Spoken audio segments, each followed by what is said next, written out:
What is up, guys? Welcome back to the Huddle, the number one floor, bleh, bleh, Flooring podcast? the number one flooring podcast, number one podcast in flooring. Hey, We are here every single week to help you guys gain forward progress in your career. Simply put, we're here to help you win. For all our new viewers, welcome to the team. What's up, fellas? Mr. Daniel and Jose Gonzalez. The Stop. Gonzalez brothers, as they're often referred to from the Grand Rapids, Gonzos. Michigans, the Gonzos. What's up, The guys? Gonzos. I had to So, run to my office and grab my phone, so I sat down right, right when the intro came up. Apologies for that fumbling there. no, it's all good. I just called ourselves the Gonzos, but our families each have our own nicknames. So my family is the Gonzos, his are the Vales, Crystal's family are the Larrys. You guys My all other, have my other sisters, different the Chatas. the chatas. Well, it must be one heck of a family reunion. Well, Have you guys we It's had a all always family reunion ever? like 4 years ago, Yeah, longer than that, nice. dude. was We it? we don't dare have one in my family. Like getting all of those r- ridiculous people together in one room. Mm-mm. I don't know how people do it all the time. It's so hard to coordinate that, and it's I hard. know, nutty. Well, today's topic is real estate and renovations, how flooring impacts property value. We reached out to a bunch of people to, I should say, I say we. Um, the boys have reached out, I think Jose to several, and we were unable to get our guests on for the day, but we're gonna make it through it. We understand the flooring industry.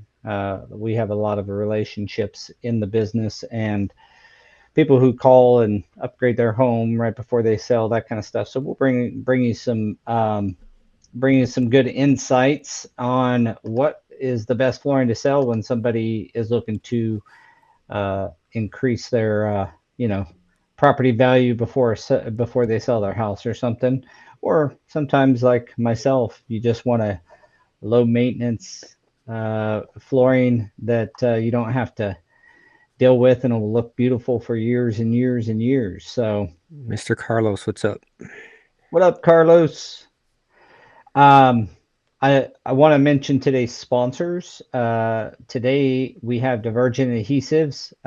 We'll give you a little bit of shout out, but at the end of the day, if you need a great performing adhesive on these tough jobs, Divergent Adhesives is the place to go. Go hang out with the Divergent himself, Sonny. Show him Yeah. some love. Show him some huddle love. Speaking of family reunions, that's actually our cousin right there, Israel, over in Florida. Oh yeah, beautiful. Nice to meet you, Israel. All right. Well, um, few housekeeping things. If you are catching us on the YouTube, give us a like, subscribe, comment, Boom. share, all that good Boom. jazz. If you're here live, make sure to comment and give us your take on the topic or whatever topic. You guys know the huddle style. We're just here to have a little bit of fun.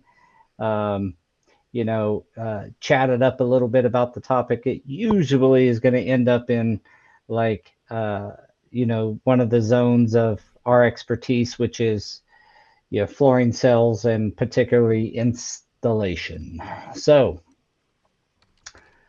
you guys, you guys been in the business for a long time. You do a fair amount of residential still Yeah. here and there. What is the Does this topic come up like with your homeowners when you're dealing with them, that like what's going to add the value to my house? Do you guys sell off of this? So here's what it is. It does come up with our real estate buddies, right? Like they're trying to get a house to market, and there's different levels of acceptance, and there's long term value. There's quick turnaround. band-aid value, um, but it all depends on Like their adding goals or right what their they're goals wanting to get out of it. or the demographic, or sometimes if it's a home where the owner doesn't want to go anywhere, right? They're going to be there the next 10 years. Their value is, I want to say, in the eye of the beholder, but that's not necessarily true when it comes to the appraisal process. Um, Yeah. yeah, Unless you're staying there, like you said. I mean, then it is truly in the eye of the beholder. or their needs. So like a home in a subdivision, but the home is already built for handicap accessibility. You know, you, I was going to ask about aging in place. If that, a couple of years back, oh we yeah, had Elizabeth Caladrino on, and she had mentioned, yes, I don't think it's been a couple of years. It seems like it, but when she was on, she had mentioned, this being an emerging market inside of our industry is the aging in place. Have you guys ran across that much? um, I have not. I want to say I have, right, but I aging haven't in seen place it doesn't come really around here. coincide with the let's hurry up and get it done as cheap as possible. Yeah, seems like most of our homes, and I'll just be full disclosure, most of our homes are like, and we only do maybe a handful a year, but they're always there's a designer and an owner, and I am there to make those two things match up and come to actually be able to produce a product they love. And so sometimes I'm reining in the designer, sometimes I'm, you know, releasing the owner to dream bigger, whatever. But so I don't get into like residential replacement hardly ever. It's almost always a new home. But the with those clients, they particularly, it's more of a status thing of their house than it is resale value. Like one of my clients, there's no way you would ever get him to put a piece of vinyl anywhere in his home, like not a stitch and nothing non-wool, and it's hardwood and tile everywhere. But it was more of a status thing. So, you know, the client that I found the most um, open to this, to the thought process that I need to put a flooring in that's going to increase the value of my home is the one that's going to stay there for a bit, but knows they're going to sell eventually. And they want something beautiful, and at the same time, they can refinish the hardwood right before they Right. leave. They don't want to pay for a full replacement before they move. Yeah, Right. yeah, it's like that. I'm here. I'm going to be here for a few years, but you know, at the end of it, I don't want to have to replace everything or change everything out, and I want it to still be relevant and beautiful then. Um, that I have ran across several times, and that's when I always guide them to hardwood. If stay away from LVPs, stay away from carpet if your intent is to increase the value of your home. Neither one of those. LVP will take it up a little bit from carpet, um, because you can't judge the quality. Your average consumer cannot walk in a carpeted room and judge the quality of the carpet. So there's no way to put a value. You can put $150 a yard wool carpet in your house, and it's not going to increase the value a penny. It'll Well, make I your think life, better or whatever. Your experience with your home better, but not not the actual value. I was gonna say is after doing quite a few like insurance claims and working with the adjusters and the companies, and it, the value is capped, right? Like if you redo your kitchen, you're only gonna increase your value X amount of dollars and not over X amount of dollars. And they explained it to me in a manner in which you can have a custom kitchen, but just because it's custom to your liking doesn't mean that it's going to be attractive to more people. That's why they have a cap of it's only going to add so much. any aesthetics or how do trends come into that? Like if you're on trend, does it help? Not to it your help liking, like you still like it obviously if you're going to put it in your home, but does it showability. does it help to stay in trend? Well, showability, right? So Yeah. if the home shows better and is trending, it's going to be more attractive to everyone else who is really eating up what is being pushed on social media or what everybody's saying they like. So therefore, that may have more value, which could help with the bidding war, I guess. But it's still paint is paint. It doesn't matter to me like what color it is. It can be covered up, Yeah. and a lot of people change the color of the paint anyway once they purchase a home that isn't And to their that's easy taste. to do. That's why we're so impactful in this way, why we're even having this conversation. I mean, painting, you like you said, so many people are going to repaint. Um, but it's simple. It's easy. That's a simple thing to do compared to tearing out a bunch of flooring and preparing a substrate to receive a new flooring. And there's all kinds of complications there if you're moving from a hardwood to an LVP or something, or a tile to an LVP. Like there's a lot of, you know, floor prep involved and Are um, you sure? Because all on Facebook, people just go over it. So it just well, you got to have a click floor. If you got a click floor, you can go over anything. Mm-hmm. One hundred Anything. percent. that's what they say. I will give an example.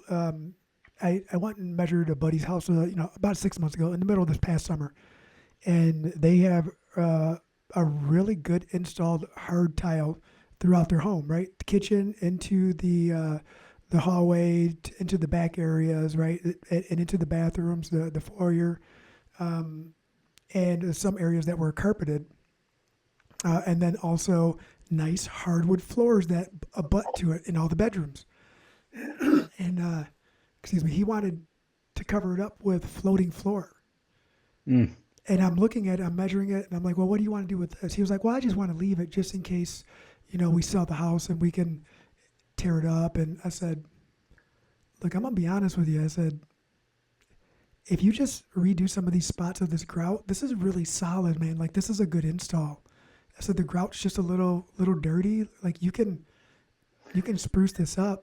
And he was like, well, I just want to bring more value. I said, you ain't gonna do we it. don't cover gold up with copper. You know what I mean? And that's what you're asking me to do is you're asking me to cover up a layer that Copper coated gold coin. yeah. And he's just like, and Got he to looked at me. He protect was it. like, It's oh, I valuable. never thought about it like that. Yeah, that's what I said. That was my finisher was unless you really want to cover it with something else just to protect it so it stays in this condition. He was like, no, no, and he did. He called me and said, we decided not to move forward. You're right. We're going to fix those couple spots, clean it up a little bit. And that's it. And they might put like rugs in the bedrooms with the wood floor. They were going to put rugs in front of the bed where the children stepped off or where they stepped off or in any of the walkways. Yeah, there's this if you're trying to move a house fast, you might do that though, right? I mean, that's Yep. where I think you were getting earlier is that there's these it really depends on we're talking specifically about adding value, but you can't help then bring other reasons why people may make those decisions. I mean, I've walked into $750,000 houses that are LVP, and it's because LVP's everywhere, and people think it's great, and they run with it. Well, you know, similar similar. You put hardwood in that same house, and you're like 5 times the cost, 10 times the cost. Whatever. Oh man. Um, and so the buyers are starting. This is just my take as well as a little bit of insight from some agents. The buyers are starting to get a little smarter. They used to think like we could do the LVP, and they know they're not truly fooling people, but it the the buyer of the house didn't really. They knew it was LVP, but they didn't know the delta between the two. And it's like information is like this, and so people get educated pretty quick, and it seems like people are starting to realize that LVP is still a disposable product. Like you can't refinish it. If it gets scratched up or it gets a huge gouge all the way across the floor or something like this, you're replacing it. A solid hardwood, you're not going to be doing that. You're going to refinish it. A expensive carpet gets torn, you're replacing it. Tile, you gotta, especially a good tile, you gotta be a gorilla on that stuff to mess it up. If it's Hmm. installed properly, which yes, guys, we're going to be moving into installation about this too. But if it's installed properly, it's hard to beat a damn tile floor, or a Yeah, natural stone like travertine. That's what I had in my house before we sold. We had travertine everywhere and hardwood in the bedrooms, and the only carpet we had was on the stairs. Literally, the stairs that led from Yeah. the travertine floor to a wood grained that porcelain tile in the basement. that's my house. It was owned before by some guys that owned a hardwood flooring company, and it was hardwood everywhere except for the stairs. There's carpet. Yeah. And then my wife asked me the other day, she's like, "Hey, can we replace this carpet?" I said, "I will get to it within the next 3 to 5 years." Yeah, it's like a mechanic's car is always the worst running. Dude, yeah. Yeah, I still, I'll tell you, and Jorge could probably speak to this.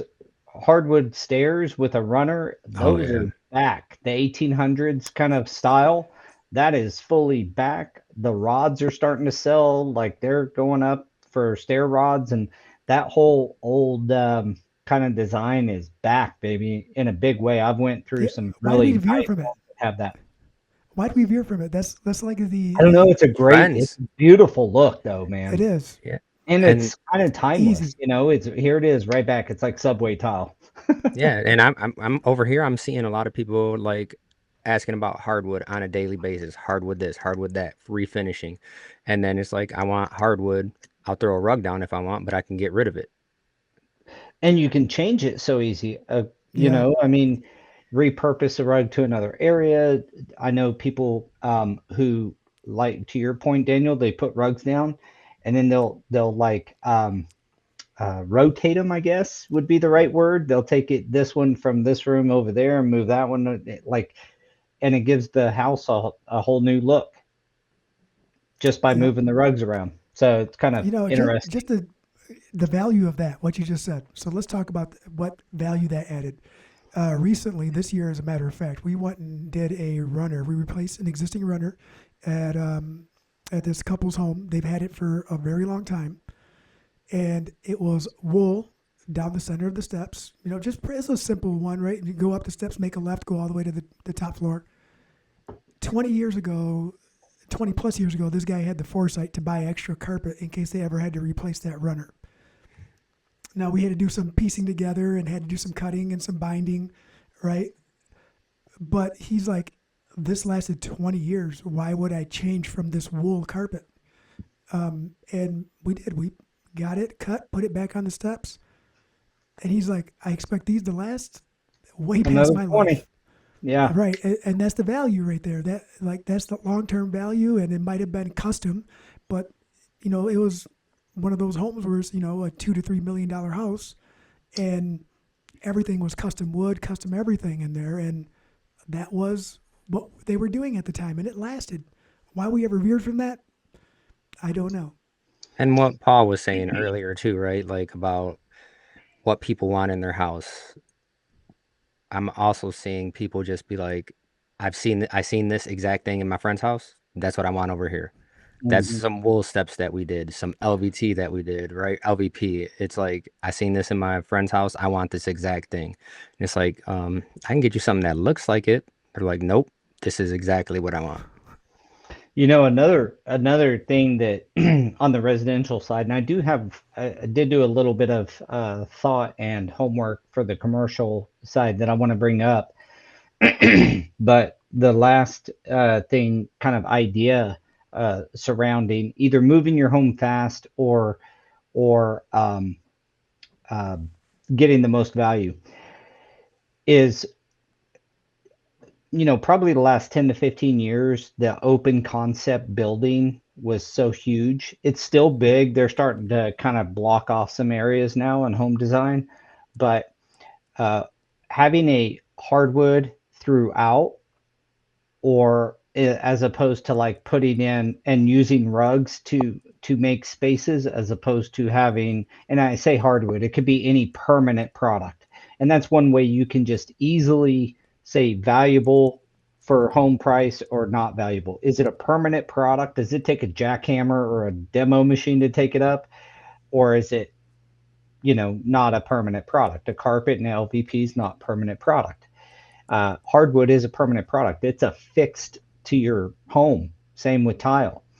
But having a consistent product throughout and then using rugs allows new homeowners to not have to make their furniture or their ideas of design fit within your parameters. Um, and this all came about when I was building my house. I had hardwood in the kitchen. It was all open, like the whole house. You walk in the front door, you can see the back door, kind of thing. And the so we had hardwood in the kitchen and in the dining, and then we had hardwood partially right up to the hallway, then carpet down the hallway, and carpet in the front room, and then entryway of tile, and it worked fine for our layout. We also had the hardwood come out past the kitchen bar about 3 or 4 foot, so we could have some bar stools there. Well, when we went to go start planning on selling our home, and we weren't sure we were going to sell it in the next 2 years or next 10 years, but we knew we were going to eventually sell. But that's when we went one product throughout. I mean, we had travertine in the kitchen, living room, dining room, down the hallways, and then you can arrange it however you please. So it just gives some freedom for the new people to see their furniture or their design in the new home. So I thought I'd point that out as well as one of the benefits of kind of like keeping a consistent product throughout and not like, you know, boxing people in, because they have to then imagine their furniture in the way you have your flooring designed, or at least it was the case in my house. And our realtor, said that was one of the smartest things we did, because people can come in and truly imagine the furniture layout however they please. Yeah, and Yeah, that's one of those things too where you walk into a place and what's more attractive, or it seems uniform, or you look down or up and you have four different colors of paint, three different types of flooring that all intersect. Right, you're sectioning off the house without putting walls up. That's Yeah, accent walls and stuff like that are another good example of like, we had a couple, and they were, our realtor said, when we did go to sell, they were like, you just paint them, just paint those the rest of the house. It looks gorgeous, but you're gonna, you may lose that one buyer it's willing to make an offer, even because not most buyers don't think like us. They're attorneys, or an accountant or a nurse or something. They go in there like, ooh, that wall's ugly. If they don't like the color, even though you loved it, it's a turn off right it away. just turns them off right away. So this vanilla box kind of idea is the best way to get your home sold.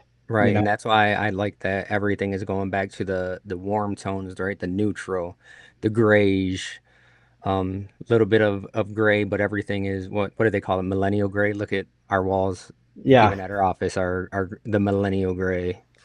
not the blue, violet gray that they got, and white and black everywhere. we gotta bring back avocado. We gotta bring that back. Get some avocado toilets back up in here. Some of the old yellow tubs. So I was going to bring up, I had a conversation recently. This is on multifamily, and this might help some of you if you do sell flooring to multifamily.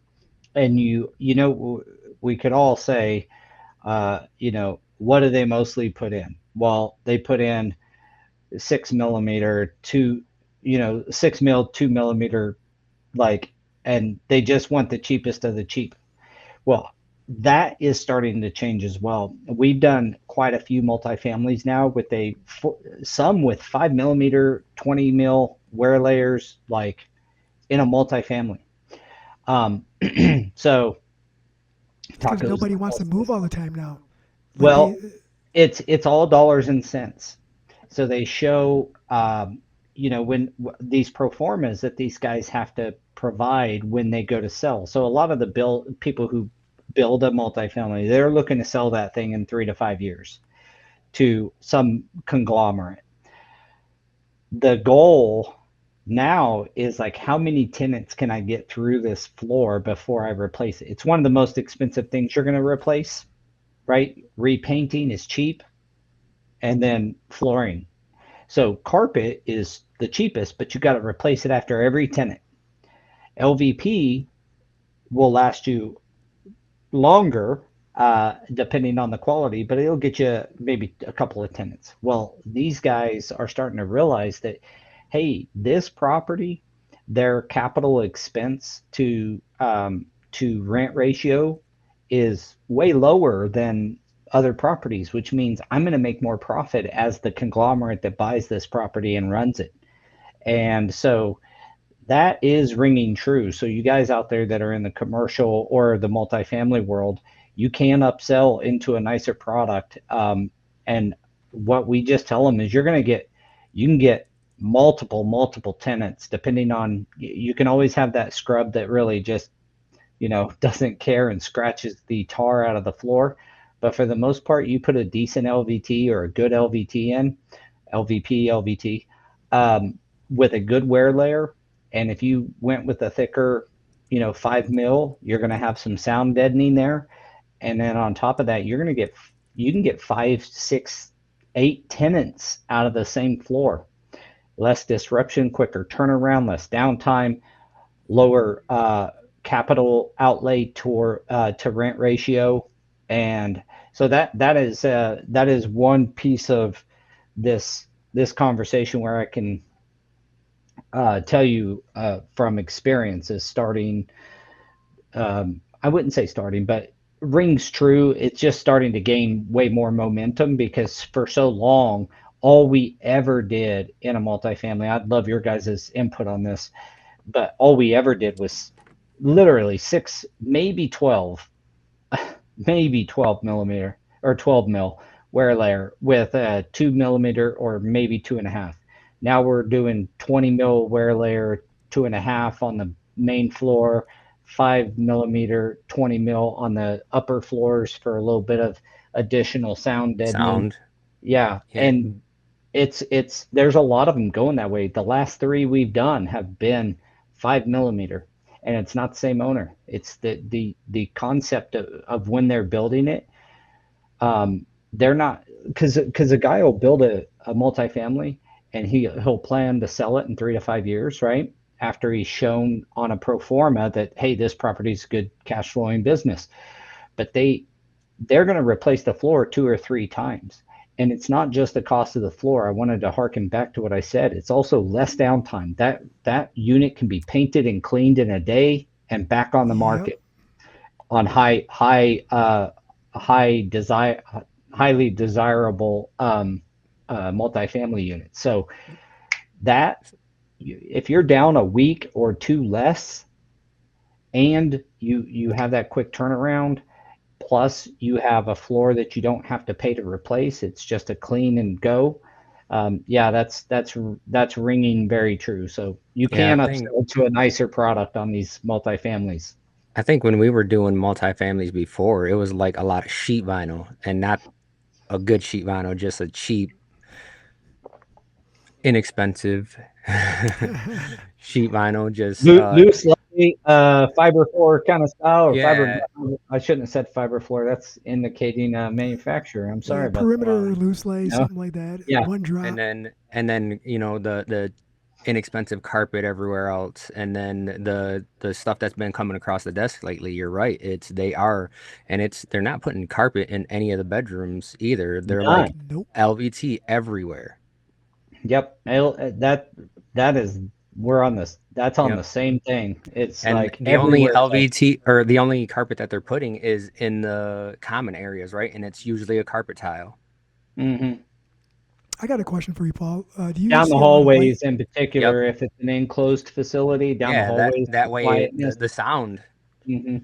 Do you see a lot of lightweight concrete on multi-level buildings when it comes to multifamily, or is it all concrete? Like we see a lot of gypcrete here. If it's not like a big commercial type build where they're in a hurry. Well, the answer is yes. A lot of it is either gypcrete or just a wood subfloor. Oh, A 3/4 inch tongue groove wood. Although I was on the phone with a client really? this week, and they were asking for some solutions on a multifamily project down in Houston that they're using half-inch non-tongue and groove floor, and my client was stepping on a seam, and he's doing this, and it's just like, and he's like, how do I make sure that this LVT or LVP they're putting in is going to last? How are they going to patch? Okay. I mean, you could literally see right through the crack in the floor. He's like, how are they going to patch this? And how's it? I was like, so there was this big conference call, and Wow. we all chatted it up. And I'm not actually doing the job; I'm just advising on it. Um, and the flooring guy down there says, "Yeah, that's how a lot of them are built here." And I was like, you don't tongue and groove and you're only using half-inch, that doesn't even meet the ASTM for LVP. Dude, what Like happens if someone upstairs has it's a supposed to dog be it's supposed peeing to in the be three corner? quarter inch tongue and groove as the minimum. Like how are they getting away with it? That's just how they're built down here.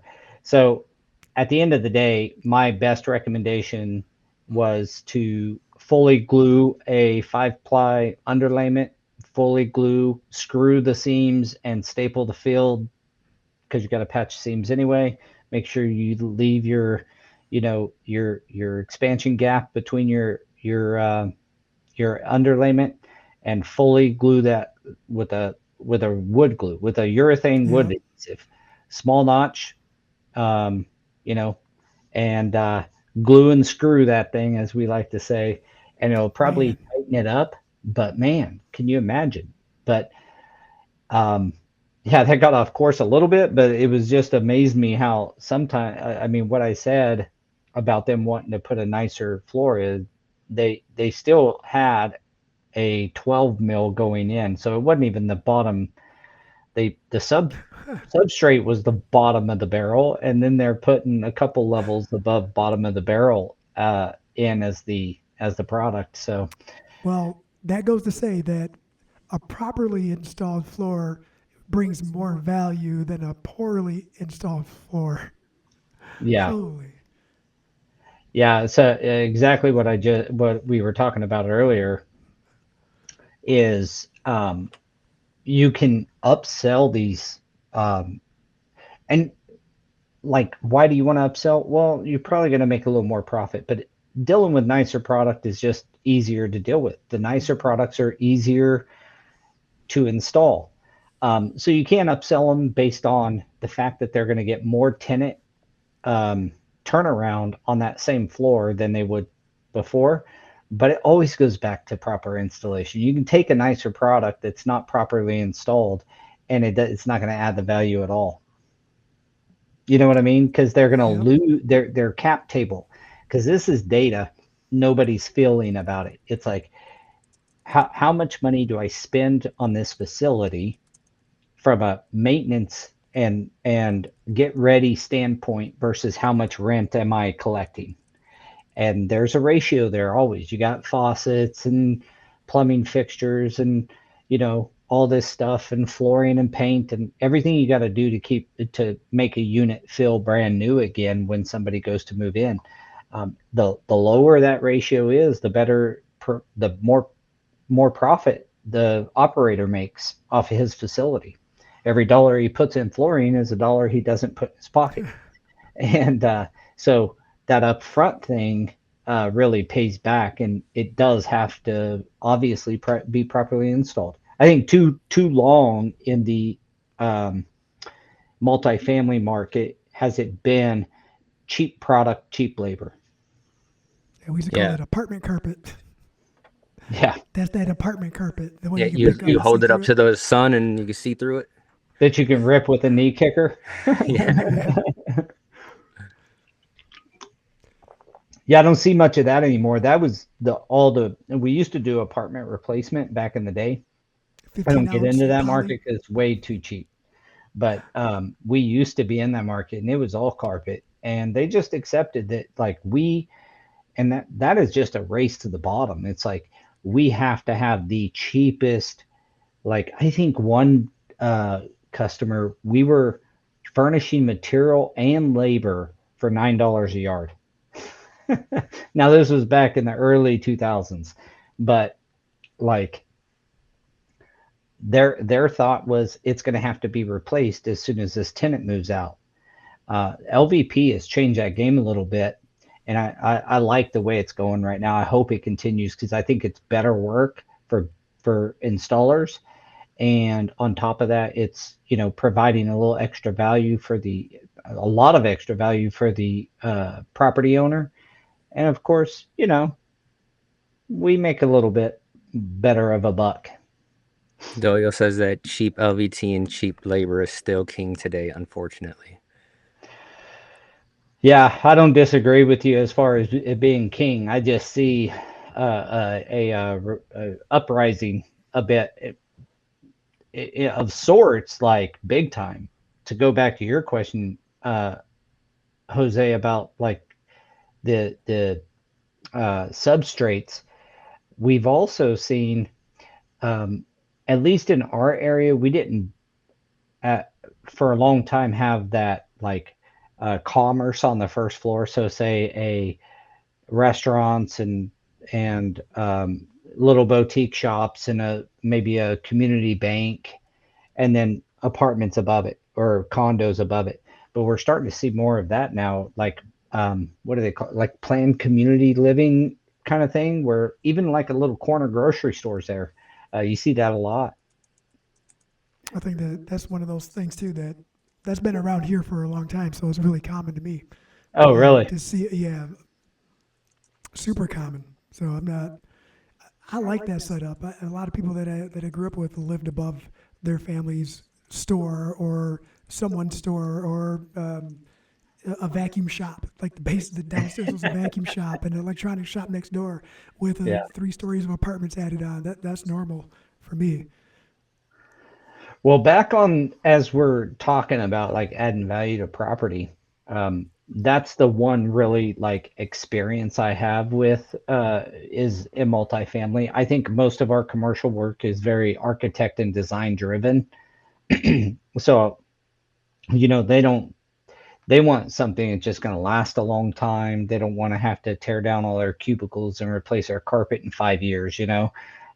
So it's more like long term thinking for the most part. Don't get me wrong, that's not always the case, but for the most part. So I don't have good examples in the commercial world other than the multifamily thing, and I good experience with it.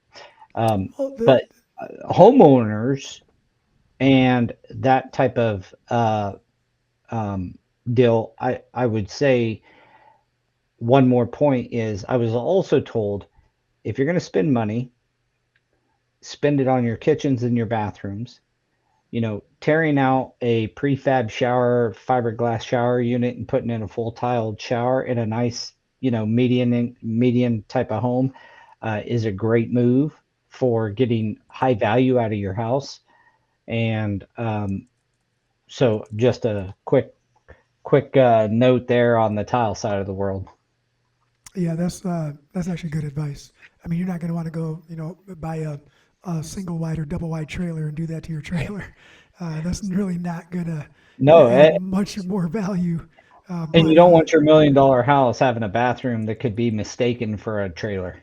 right, No offense to um, trailer living in a trailer home. I did for a lot of my life, so but it's just the economics. oh, I did too. I saved a lot of money doing that. Spent a lot of money too because you never wanted to be there. So Doyle says, question, Yeah, what do you see that school systems are using in your area now?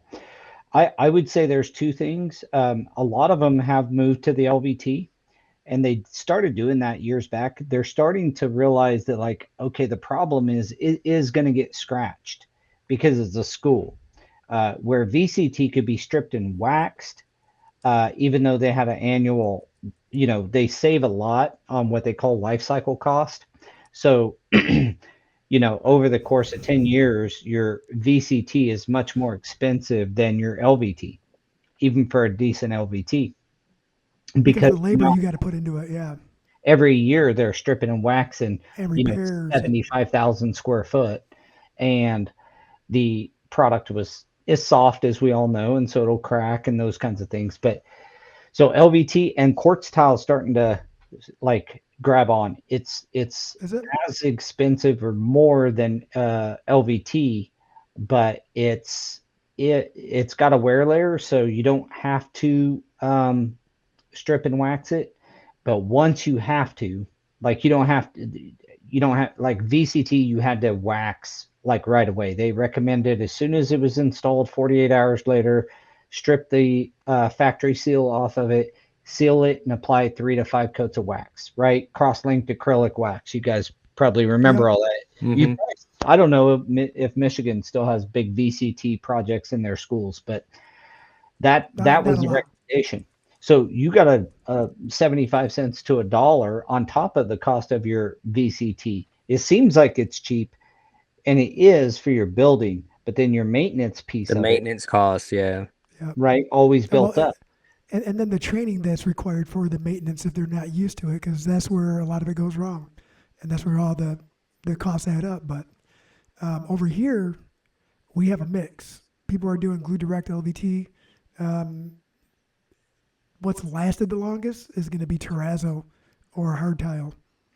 Like, And it's I it's haven't- kind of almost switching back to that too, to mm, the resinous terrazzo now. oh, really? Yeah. oh yeah, dude. We've done a lot more tile. We did a huge uh, high school, and I mean, other than the classrooms, almost some of the hallways, but all the commons areas, like big open spaces. This school particularly was kind of built more like a college. It had we put tile everywhere, 24 by 24 tile everywhere. I think it was 40, 50,000 feet of 2 by 2 Ooh, porcelain. And so you're right, like a permanent product. Terrazzo, that's a great point, dude. Commercially, but it's so expensive. Yeah. Uh, I think there's some other options out there that look like terrazzo. That's where quartz tile came in. They started coming out with them looks. Do you guys remember Fritz tile? oh, Yep. dude. Matter of fact, we're right down the street from the armory with that I installed 20 something years ago with that. And microbiology labs, we did some government projects. Yeah, I do Go like the way it looked. I didn't like to install it because I had to learn as we went, but I like it. Yeah. going back to your comment, Jorge says you can install Wilton in a trailer double wide, but it's got to be a Yeah. double wide. Can't be a single wide.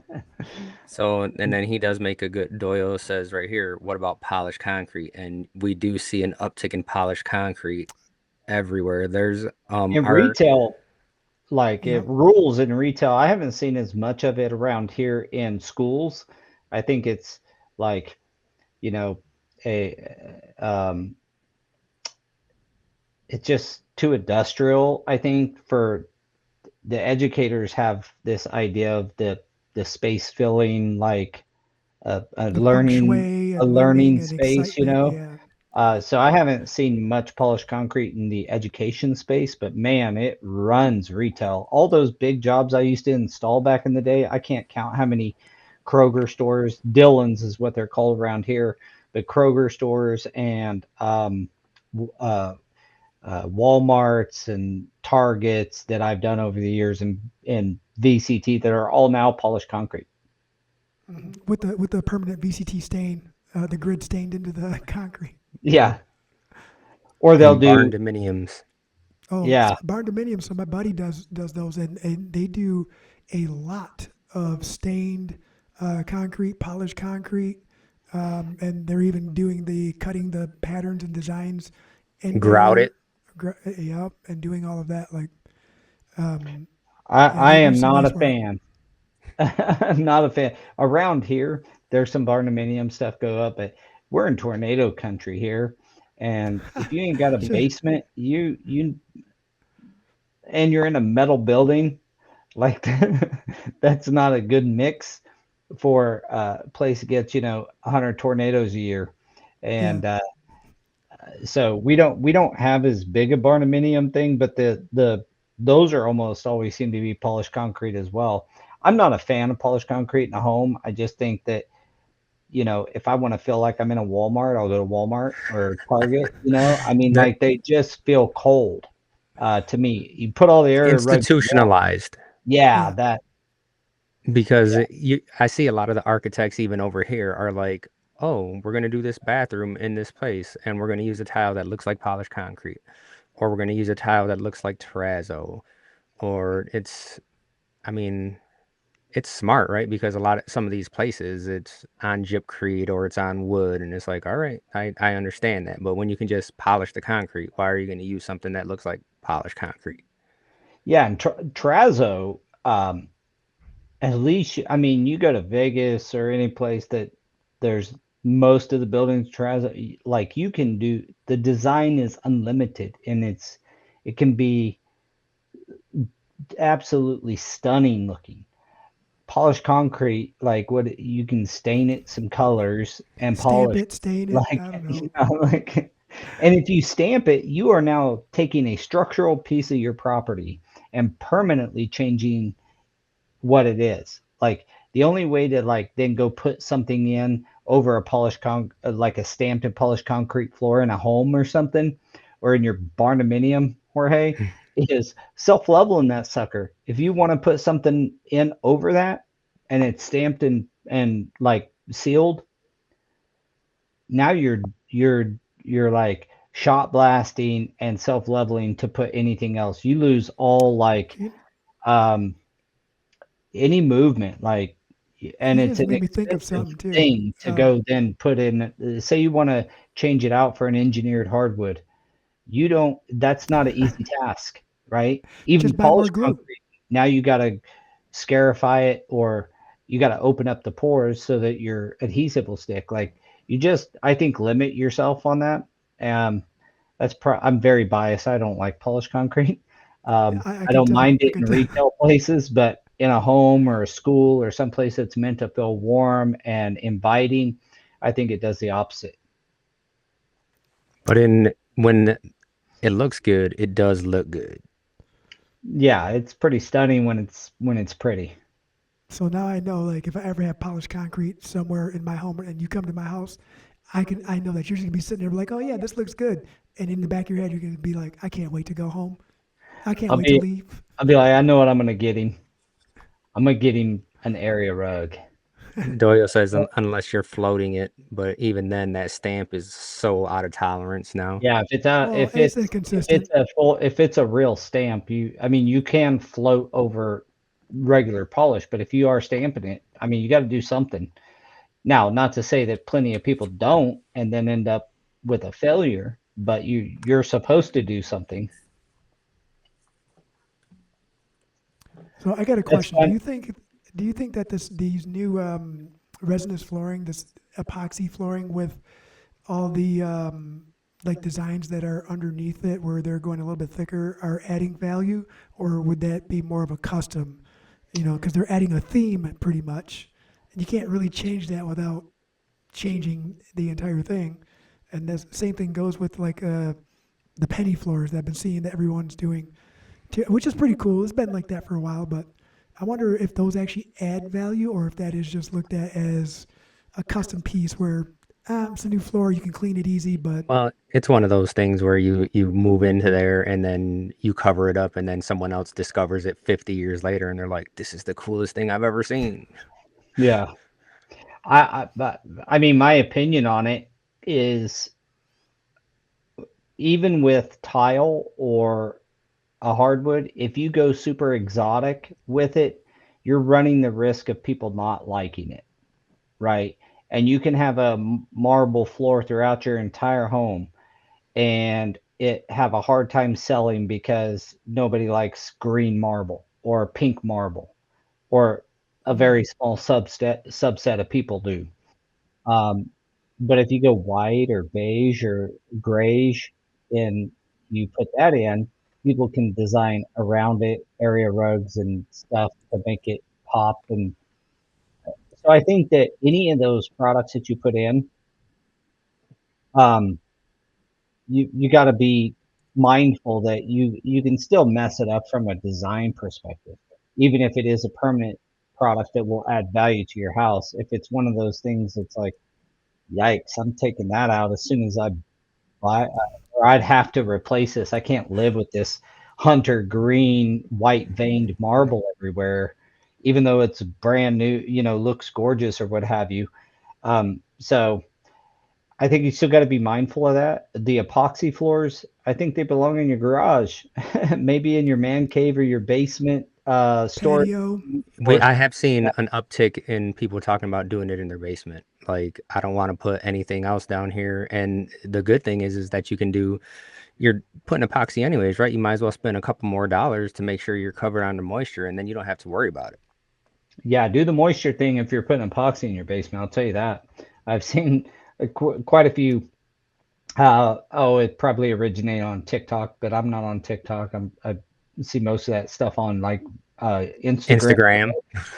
But they're peeling up sheets Oh of yeah. epoxy, like two guys pulling an entire room up of epoxy because it was in a basement, maybe was prepped properly or not prepped properly. I'll tell you, Hydrostatic one pressure. of those type of products, if you watch this, I'm speaking to our audience. If you're watching and you're going to do an epoxy, you better vet that guy. He better have a high quality, like you better be able to prove that he knows what he's doing, because if it goes bad, you won't know right away. And when it goes bad, the whole floor is done, you know, and he's on to his next deal. And that there's so many of these little epoxy companies doing garages and basements and bathrooms and stuff. And it's it got its start like the metallic floors in the man caves, right? Guys buying a barn or tossing a metal building up to get away from life for a minute and watch a football game, and they put the metallic epoxy in. Awesome. It looks great there.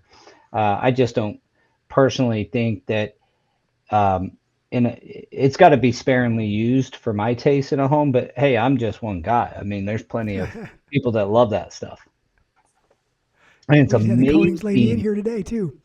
It's amazing what they can do. Have you seen some of that stuff they do on walls that make it look Yeah, like a marble, a piece of Yeah. marble? That is yeah. fascinating. I've How I've they you just see them run over it 1 million times, and then at the end it looks just like a marble slab or something. Yeah, dude. And they're artists, man. They're doing the Right. veining and all that stuff, and then they polish that out and add something and polish it out, and you know, however long it takes to polish. None of it originated over here. I can tell you all that artwork It came is, from overseas. yeah, it's freaking cool stuff. Yeah, Well, so I I guess don't. getting back to the topic. So, like, from what I've been told, what we're talking about here is the permanent surfaces are the ones that are adding the value. But we understand that there's the eye of the beholder. Like, what is the purpose of this commercial building? What is the purpose of this home? What is the intention? Are we Are we having tenant turnaround, or are we looking for long term? So that I Yeah, guess design. I mean, like you said, it's if it's a permanent product, it's probably going to add value, but you still have to consider design. Um, and then, like, there's just a plethora of opinions in the retail world. The example I used on the multifamily, it's just data. Like, you know, how much money do I spend and how much rent do I collect? And that number, I hope they keep like evaluating properties that way, because I like doing those big 60, 70, 100,000 foot 5 millimeter jobs. they get easier and easier, huh? That's right. And they do see the value. So I mean that's a great part of it. I would say, do you guys ever see floating floors in apartments? Uh, Yeah, I passed on the last one that had them. I I don't just even want to bid it. I don't either. I just don't. It's just a not just a risk, but it's like they're gonna. We've done float. We quit doing floating floors altogether in commercial. We do. There's no such thing as a floating floor to us. yeah. If you call it to be floated, we're gonna send you a recommendation to fully glue it. Even if you stick with that same product, we want you to use the full glue method. We've had too many failures over the last decade or so. Uh, last 3 years probably we just don't free float.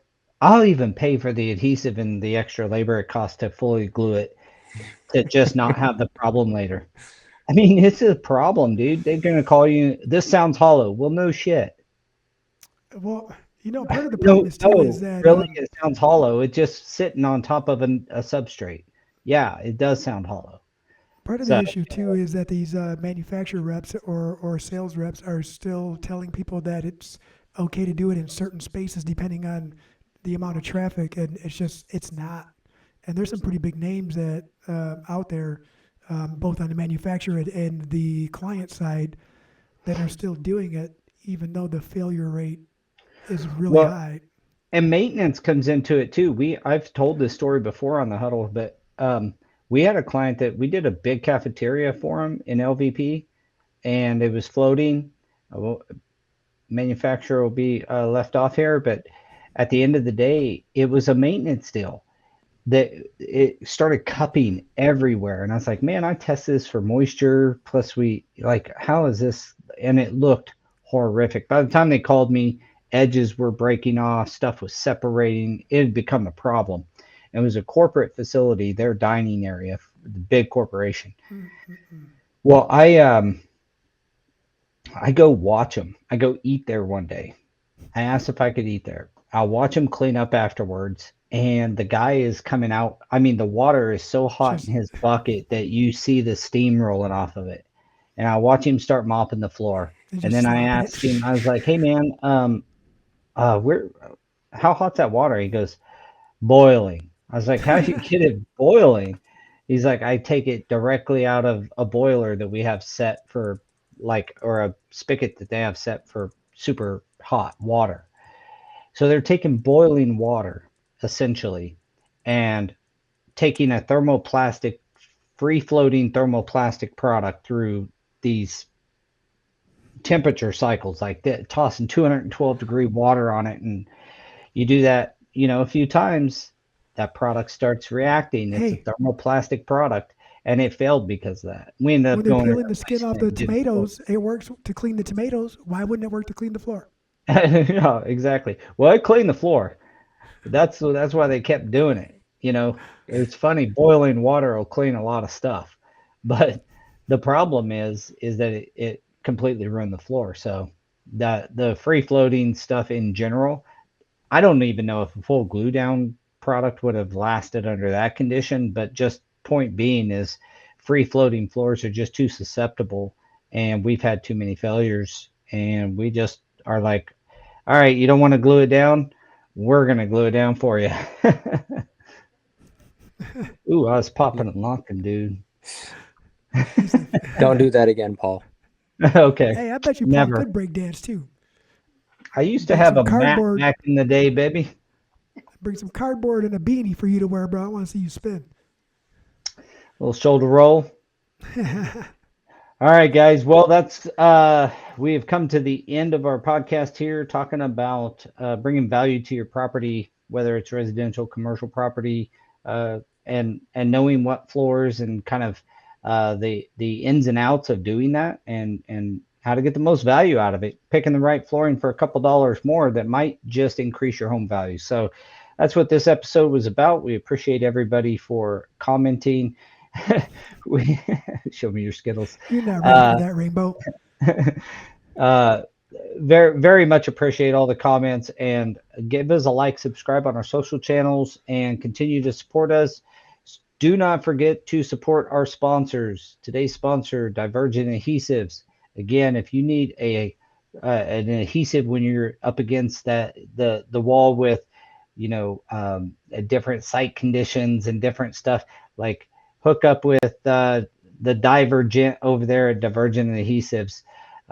Quick shout out to NAFCT and Shag Tools, and that ends our podcast for the day. Always thanks to Daniel and Jose for their expertise and bringing so much to the table.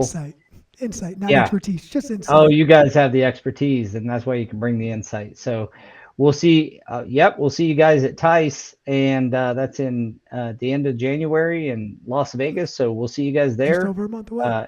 Anybody who is not going, you should consider it because Tice is pretty awesome. You can come hang out with us. I'll buy you a drink. Come tell me I Oh, said that and what episode number this is, and I'll buy you a drink. All right, guys. We'll see you next week. thank Thanks, you, everyone. everybody.